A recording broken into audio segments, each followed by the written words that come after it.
New information raises serious questions about DOJ collusion in politically motivated case against Miles Guo. By Matt Palumbo. The case in question pertains to Prakash Michel. Michel is a co-conspirator of George Higginbotham, a former DOJ senior congressional affairs specialist who pleaded guilty in a conspiracy to deceive U.S. banks about lobbying funds for China. According to a 2018 DOJ press release, Higginbotham admitted that another purpose of the lobbying campaign was an attempt to persuade high-level U.S. government officials to have Guo removed from the United States and sent back to China.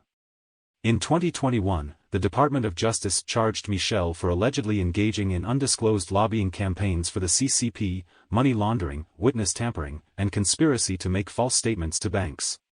He was previously charged with criminal conspiracy in 2019 for allegedly illegally fundraising for Obama's 2012 presidential campaign. Michel was a one-time Hollywood sensation who turned his musical talent into political connections, and who has long been a Democrat operative with close connections to the Clintons as well as Obama. Relevant to this case, Michel advocated for the forced return of Guo into the hands of his CCP enemies. In charging documents dated March 18, 2023 from the U.S. District Court for the District of Columbia, the U.S. explained that Michel is charged with acting as an agent of the communist government by assisting in the effort to have Guo sent back to China, and noted that the crimes that China accuses Guo of are irrelevant to the case.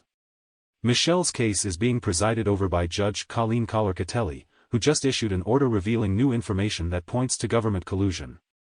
As we learn from her order, FBI agent Andrew Zitman worked on the recent case for which Guo was arrested over in New York earlier this year, and Michel's.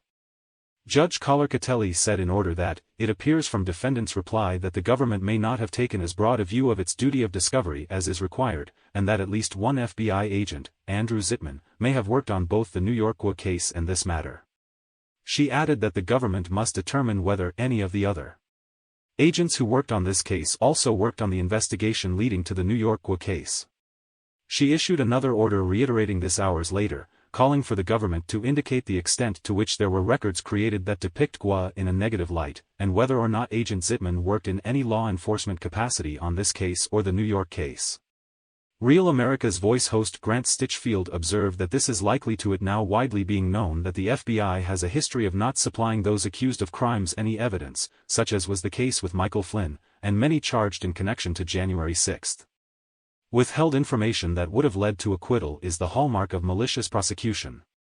When Michel went to trial for federal money laundering charges, both Zitman and Guo were on his list of witnesses to potentially call.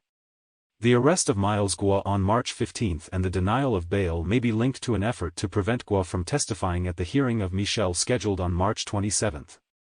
This agenda of the prosecutor at the SDNY was also explicitly expressed in their reply to opposition to motion to continue trial by Prakash Michel. Also of significance, Judge Collar-Catelli invoked the case of Brady v. Maryland, a landmark case which ruled that the prosecution must turn over all exculpatory evidence for a defendant to the defense. The government shall be prepared to discuss with specificity the steps it took to inquire of those agents as to exculpatory material related to defendant and Guo, she ordered. On March 15, 2023 during Guo's arraignment hearing in the separate, aforementioned New York case, the judge presiding over the case, Judge Catherine H.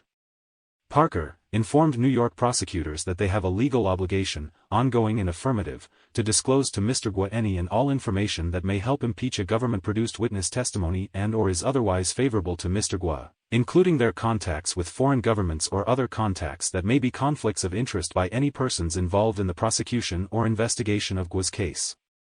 In a moment that shocked onlookers, the prosecutors were forced to admit in court in front of a federal judge that they had worked a lot with China.